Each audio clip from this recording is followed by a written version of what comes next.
Me mua në studio kam doktoresh, profesoresh, është edhe profesoresh, është pediatër reumatolog, po më duket e vetmja në Kosova, është Arbënore Batalli Kopuska.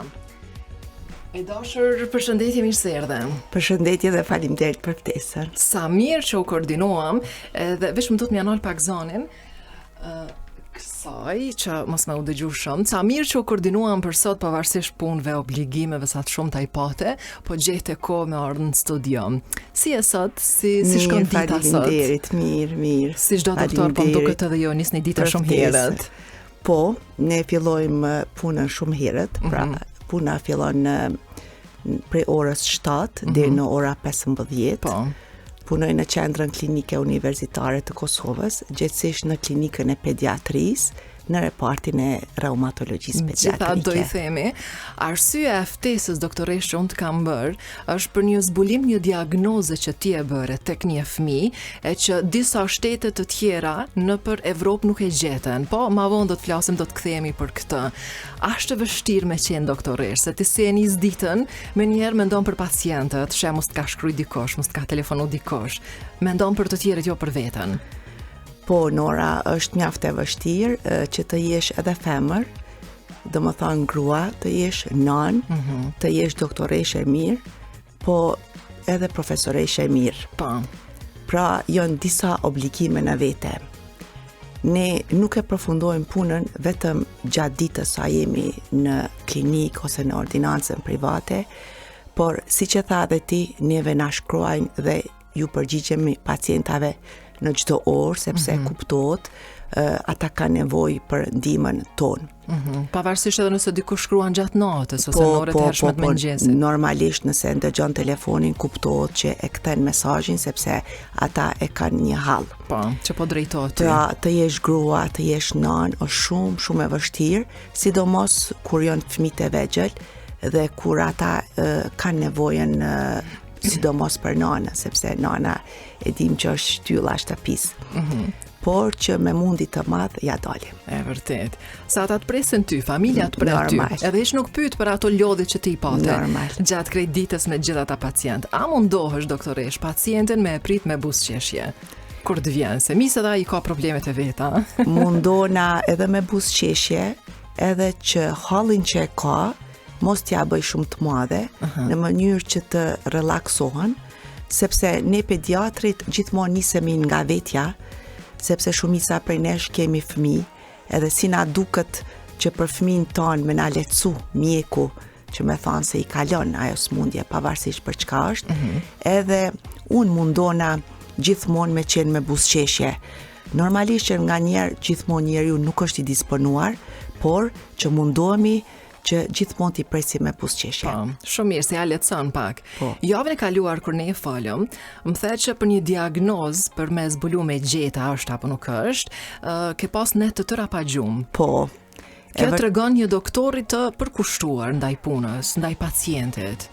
Po. Që ti e bën me zemër. Po, e vërtet Nora, ne përveç që jemi pediatër, unë jam edhe pediatër reumatolog dhe mos them fatkeqësisht e vetmja në Kosovë licencuar për reumatologjinë pediatrike. Pra, krejt bara e reumatologjisë kosovare më përket mua. Dhe kom pas një rast i cili e kom njoftu faktikisht ka ardhur para një viti. Një adoleshente, mos them 11 vjeçare. Pra ne po flasim për rastin që disa shtetet e Evropës nuk e kanë gjetë. Ashtu. Edhe u dorëzon një farforme po e kështu kthyn Kosovë. E cila ka ardhur për shkak të simptomave, për shkak gjakderdhjeve nga hunda, dhembjeve të ekstremiteteve të poshtme, dhembjeve të gjunjve, një lodhje specifike, dhe me të cilën është pranuar me një repart tjetër dhe unë me njerë kom transferu në repartin tim, sepse syni im klinik, sepse është bërë tash një përvoj mjaft e madhe faktikisht si specialiste në repartin e reumatologjisë, jam që 25 vite, sikur e pash ma në synit klinik se mundet me qenë njëra prej smundjeve që ne e quajmë lupusi ertematos sistemik. Do më thëmë fillimisht vetëm një sy që ti e lëshove?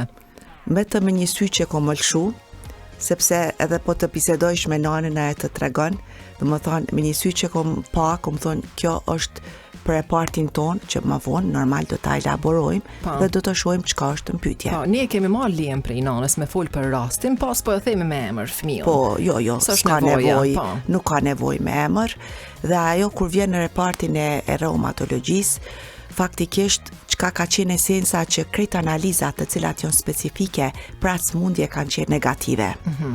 Pra, para se me fol për këtë, doktoresh, këta prindrit e këtij fëmiu kanë qenë në Turqi, po m'duket, kanë qenë në Gjermani, kanë qenë në Shqipëri, po m'duket kanë dashur me shku edhe në Itali. Po, këta kanë qenë fillimisht në Shqipëri. Ata nga Shqipëria është kthyer pa ndonjë diagnozë veçantë, nuk ka marrë kurfar terapie. Më pastaj kanë shku në Turqi dhe me mendim që kanë me shku edhe në Itali. Gjithashtu në Itali njëjtë si në Shqipëri. Vjen këtu, analizat rezultojnë krejt negativ dhe përkundër analizave negativ, përkundër netve që i kom pas pa gjumë, sepse mendojsha, kjo ka kalu eksperta të Turqisë, që mendohet që Turqia është një shtet i avancuar sa i përket mjekësisë, të kthehet pa diagnozë dhe të vijë në Kosovën e vogël, një vendi në zhvillim, pavarësisht kësaj, pavarësisht netve pa gjumë, kom vendos që të filloj me terapin, pavarësisht që analizat janë negative, se kom mendu që ato janë seronegative, ajo sëmundje quhet seronegative, do të thonë kur janë analizat negative. Se haru me thonë që paraprakisht fëmia që nga mosha 3 vjeçare ka vujt për simptomave ndryshimeve në lëkurë, dhembjeve të nyjeve, gjakderdhjes nga hunda, bile nëse bisedon me nanën, ajo tregon që qyshe kanë bullizu edhe në shkollë, nuk ka mundur të vesh majic çkurta për shkak të ndryshimeve në lëkurë. Në momentin kur erdhi tek ne në repartin e reumatologjisë, fillua me terapin që ne mendonim që është ajo sëmundje. Vajza filloi të përmirësohej. Ndryshimet ju tërhoqën. Për herë të parë, ndryshimet ju tërhoqën. Lodhja ju hek. Dhe pas gjithë kësaj terapie, do të thënë për herë të parë pas krit kësaj kohë fëmiu filloi më u ndi pak më mirë. Patjetër. Dhe babai i fëmijut jeton në Gjermani.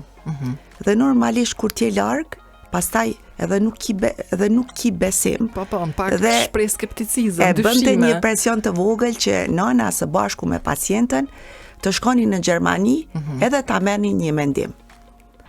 Normalisht, unë pavarësisht që e kisha qitur terapin, unë e aprovova dhe e dhash mendimin që do shkoj edhe në Gjermani, paktën ta merr edhe një mendim, me mendimin që Gjermania do ta hek një gajle.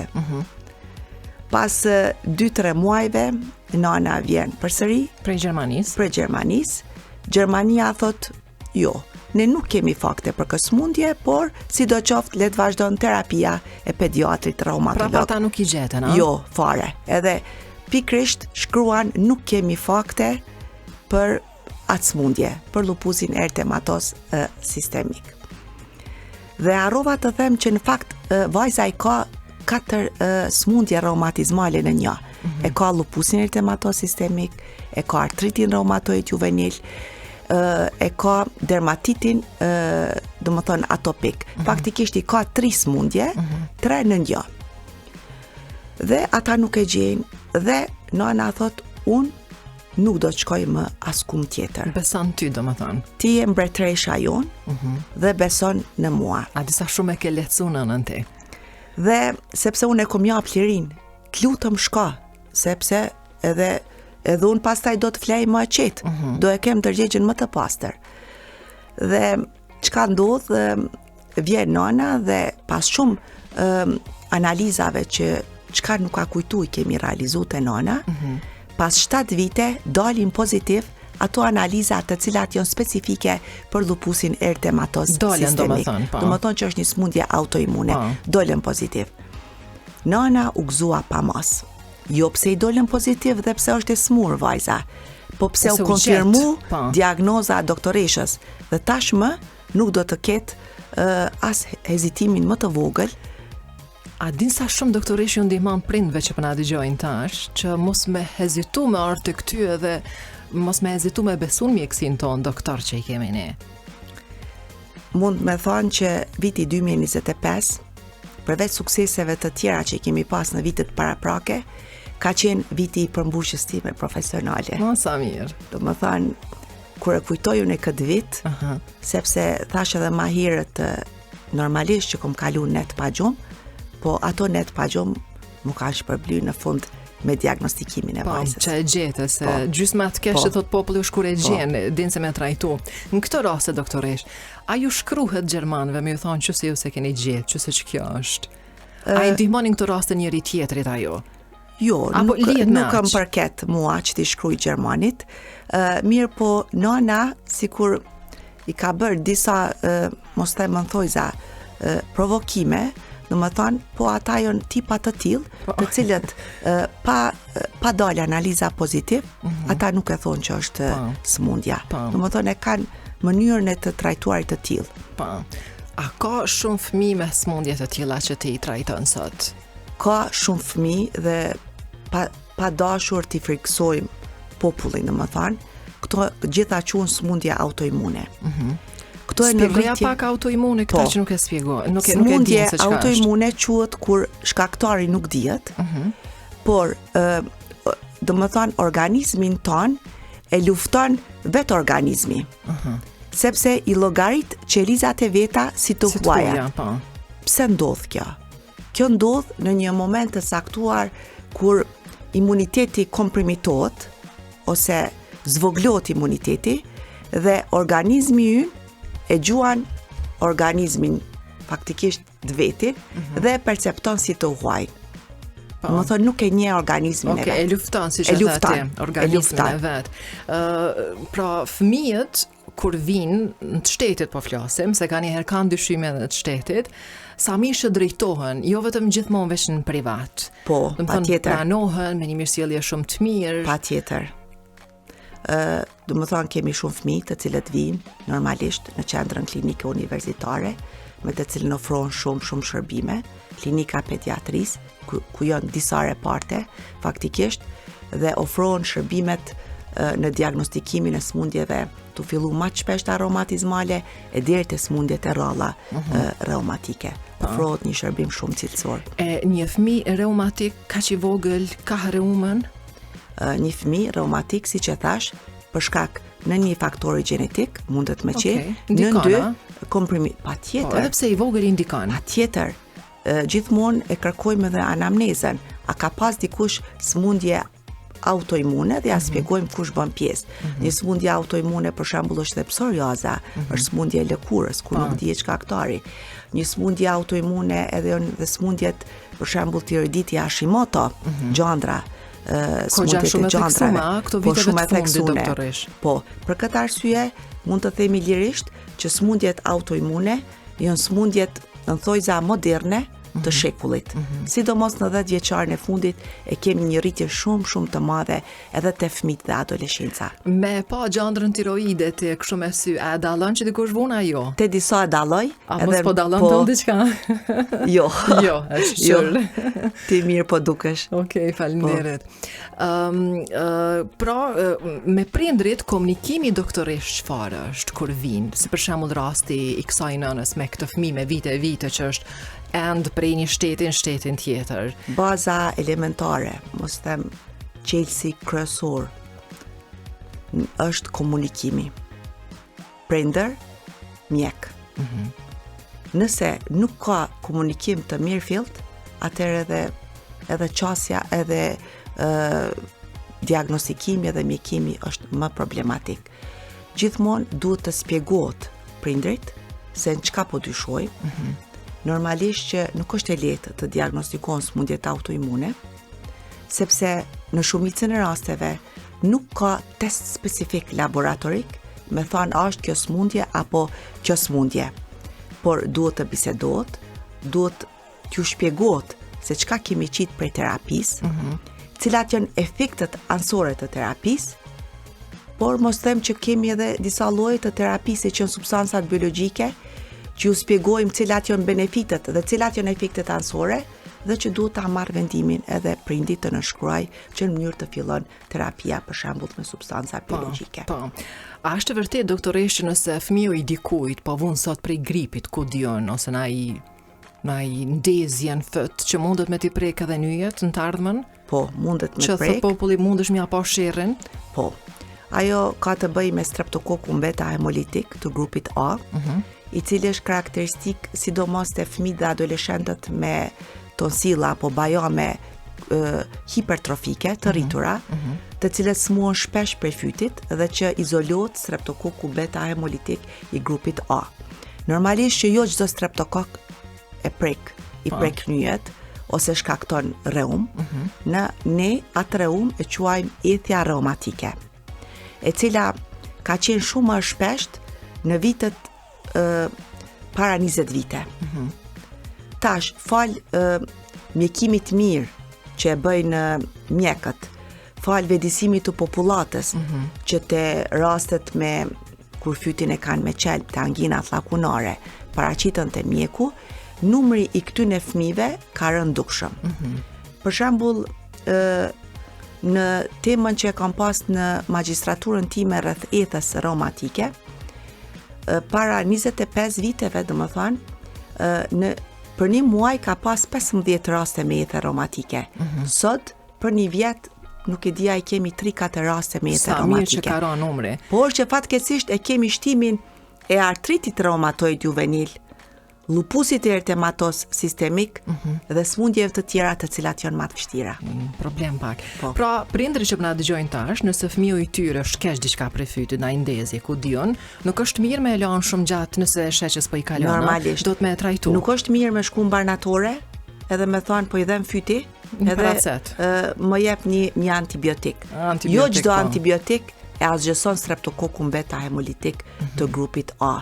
Pra, mundet mi letu, po jo mi asgjësu bakterën. Mu për këtë arsye pastaj ndodhin pasojat të cilat munden me qenë edhe pas 3 muaje ose pas 6 muaje të infeksionit me streptokokun beta hemolitik të grupit A. A pat na i rast kur i the vetës, çka të desh që u bone doktoresh? Jo. Se si profesion goxha i vështirë. Shumë i vështirë është. Unë studentëve të mi, specializantëve të mi, të cilët e specializojnë në pediatrin, gjithmonë i motivoj duke u treguar motivimin tim. Nga njerë çuditëm çfarë motivi më vjen që dal në punë. Do më thonë, gëzimi im është pas ditëve të pushimit që ko me dalë në punë. E adhuroj klinikën e pediatrisë e llogarisht shtëpinë time. Sa mirë. Dhe nëse më pyet a të pëlqen më shumë me student apo me pacient, nuk mund t'i ndaj. E bëj me pasion edhe punën e profesorit, edhe punën e mjekut. Se nga njerë kur i takoj këta doktor ma nervoz që janë, që s'kthejnë përgjigje, menoj vetë me vetë, dhe po pse nuk i alshon punën dikuj tjetër, vetin e punës, dikuj që e dëm, për shembull si puna jote? Jo që bë nervoz, po puna, ka doktor që e kam punën edhe matrance tonë. Po, e kuptueshme. Po edhe matrant, rinë orë të tona, për shembull në për operacione, duhet mi kuptu edhe ata, dhe më thanë. Besoj që shumica 90% të mjekëve, dhe më thanë, punojnë shumë, kryjnë shumë diagnoza, shumë diagnostikojnë shumë mirë. Mendoj që në Kosovë e kemi një mjekësi shumë të mirë. Po, kështu që duhet me i kuptu edhe kurse janë disponim ata. Duhet me i kuptu. Njerëz janë edhe jo si ne. Po, patjetër. Ka momente që si e mirë për shkon zyre. Patjetër. Edhe i pret pacientët. A mundesh me ndo me neve nëse këto javë të fundit, a ke lexuar një studim interesant?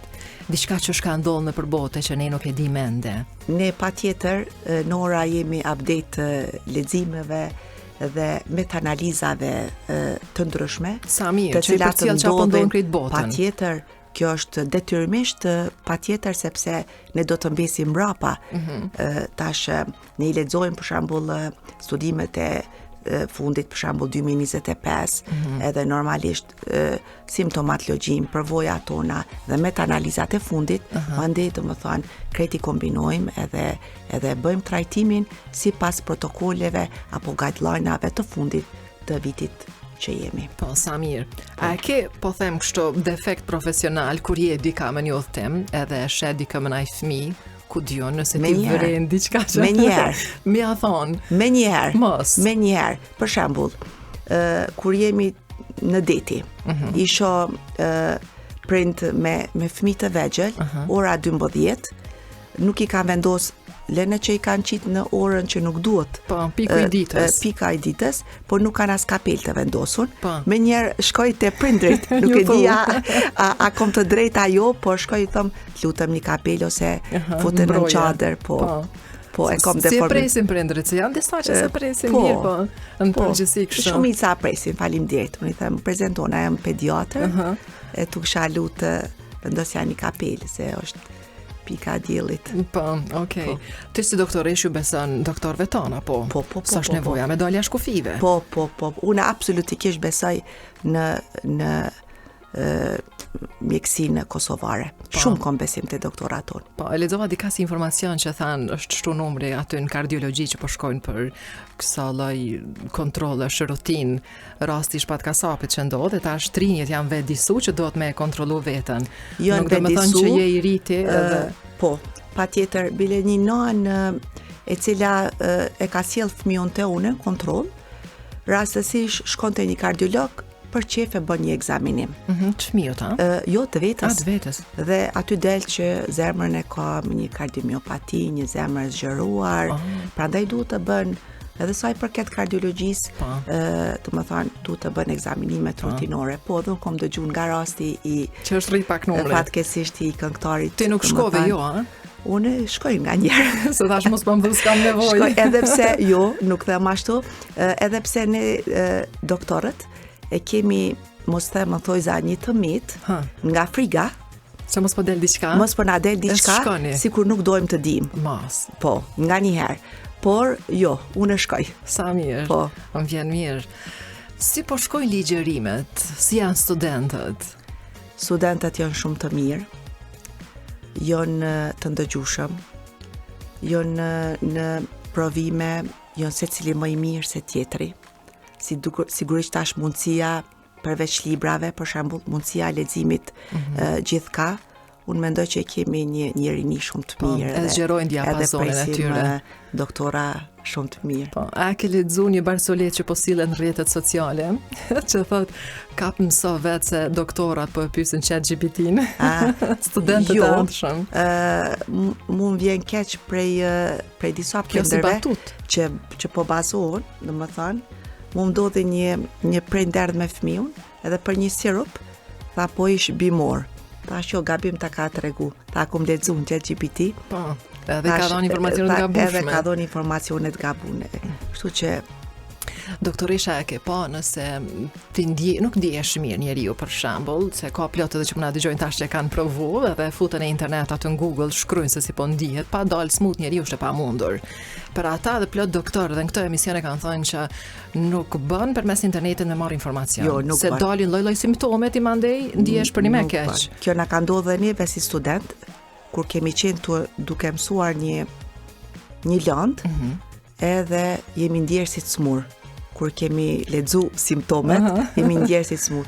Mirë po, jo, kjo nuk bën asesi me ndodh, sidomos te prindërit për fëmijët e tyre. Po, mos me lëshu veten ashtu përmes informacioneve që i marrin në botën virtuale. Pra sa mirë që ka brum të mjaftueshëm me doktorët e ardhshëm. Po, patjetër. Kemi një brum shumë të mirë.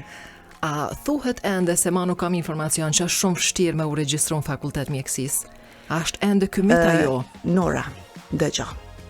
Ky mit, do më thonë, nuk është mit, faktikisht, është një realitet, një student i mirë, i cili është i mirë, është ka vju kurset, biologji, kimi, ai ka mu regjistru. Do më thonë, studentin e mirë, askush nuk ja zë vendin. Është vështirë sepse konkurenca është e madhe. E vërtet. Se për ndryshe, studentin e mirë, ka mu regjistru. A është vërtet doktoresh që përna ikon doktorat? A kanë ik shumë kolegë këtu? Po, është e vërtet, kanë ik shumë specializant, ndoshta nuk e kam pa perspektivën, e dhimbshmja është që pas specializimit, njerë derisa ta marrin specializimin, derisa dalin specializimet, humbin 3 deri në 4 vite. Ose ndoshta nuk i pëlqen një specializim, e presin specializimin të cilin e adhurojnë. Pastaj, edhe mshmja tjetër është që pas specializimit nuk kanë vend të sigurt të punës. Duhet të dalin konkurse dhe pastaj kush pranohet, kuptohet, nuk pranohen të gjithë. Po. Kjo keqja. Kjo është e keqja. Gjithë ato vite që e harxhon njeriu, gjithë atë mësim që bën atë studim, edhe në fund mos me mujt me e gjetë një vend të punës. Kjo është e keqja, është një investim i tonë. Mjekësia është ne të tona pa gjumë. Është një investim shumë vjeçar. Po. Të kthehemi tek rastet kështu të veçanta. A ke ndaj rast tjetër të veçantë që kishim nda me dëgjues si këtë rast më herët që ne e tham? Kemi Nora shumë raste. Njëra prej rasteve tash një ditë ka ardhur për shkak të ajtjes së këmbëve. S'ka mundur me ecë dhe rastësisht ja kemi zbulu edhe defektin në zemër, të cilën ajo as nona vet nuk e ka ditë. Rrjedhin për një familje me kushte shumë dobta ekonomike dhe pacientja ka një gjendje shumë të rëndë, kjo javën e kalune, dhe sot do shumë mirë, ishte disponuar në vizitë. Besom na kënaqin këto raste. Si ka po flet për këtë raste që po i gjen shkakun e kështu, po të vizllojnë sytë. Me të vërtet po më përmbushin. Mandej ka qenë një rast të cilën do ta prezantoj edhe në konferencën e smundjeve të rralla. Gjithashtu edhe ai ka pas 6-7 vjet me disa ndryshime në lëkurë, me ndryshime në ashtu si harta kamt, me ndryshime në abdomen, në bark. Edhe aty e kemi diagnostikuar një smundje me biopsi të lëkurës, që është smundje autoimune, skleroderma quhet, që është tepër e rrallë. Edhe aty kemi qitë terapin, mandej kemi referu të dermatologu, sepse të smundjet ne punojmë në punë ekipore. Pra, mjekësia është punë ekipore. Do më thonë, nëse ki nevojë për pediatrin reumatolog të smundjet autoimune, në aty e inkuadrojmë edhe fizioterapeutin, e inkuadrojmë edhe psikologun, sepse shpesh mirë gjithë jepni mendime. Gjithë japi mendime. Që mos me lani janë tjetër me gabu. Sepse shpesh këto smundje, do më thonë, fëmijët kanë njerë edhe qesin në depresion, për shkak se janë kronike. E vërtet. Mirë, a ke mbajt po mduket një konferencë pediatrike për rastin që ne e tha më herët ajo? Po. E ke mbajt? Po, herën e kalune, do më thënë në konferencën pediatrike, që është mbajt në Prishtinë, e kom prezentu këtë rastin që ne e tham sot. Rastin të cilën normalisht me iniciale kom prezentu, po edhe kom edhe lejen e nanës, sepse nana më thot ti je mbretëresha jonë. Dhe sartë më shkruan në mesazhe, më shkruan mbretëresh. Unë ndina tepër e lumtur. Ndjesi e mirë kur prindrit trajtojnë mandej ose të shohin kështu kur t'ia bën një zgjidhje. Shumë e lumtur ndina, sepse të paktën që e kom diagnostiku. Po. Doktoresh, prindrit që na dëgjojnë tash se lloj probleme kanë, mundën me gjetë në pediatrinë që ku apo? Po, munden me më gjetë deri në ora 15 në qendrën klinike universitare të Kosovës, klinika e pediatrisë. Po. A ka diçka që është dashur me të pyetje nuk e thashun? A u mundum pak a shumë me fol për mjekësinë dhe me fol për sfidat e mjekësisë dhe ne që i kalojmë, duhet me qëndru 24 orë veç me fol. Vërtet. Kështu që po më duket që dhënat kryesore i dham. E dashur, faleminderit shumë për kohën. Edhe një mesazh e kisha dhënë. Thuaj. Për prindrit. Çdo dhëmbje të gjunit, çdo dhëmbje të këmbëve, çdo dhëmbje të duarve, nëse fëmiu juaj nuk është rrëzuar, ju lutem të lajmëroheni së pari te pediatri reumatolog. Nëse nuk e keni afër, domethënë, atëherë lajmëroheni te pediatri më i afërt. Pastaj ai e bën referimet sipas nevojës. Nëse ka nevojë, atëherë ju dërgon te ortopedi. Domethënë, jo si do prind që e lajnë, hajt se i kalon. Jo, disa prind e çojnë me njerë te ortopedi. Mandej po kemi vonesa. vonesa nëse është smundje reumatike. Okej, do të thonë mos me dërgu të ortopedi, po te pediatri. Nëse s'është shërdzu fëmiu, s'ka nevojë atë. Po, së pari te pediatri reumatolog ose edhe te pediatri më i afërt. Okej, dashur, punë po të presin, pacientët po të presin. Faleminderit shumë për kohën. Për ftesën shumë. Që erdhe deri këto, shumë suksese në punën që bën. Po besoj, në raste të tjera do takohemi, do të shihemi prapë. Faleminderit shumë.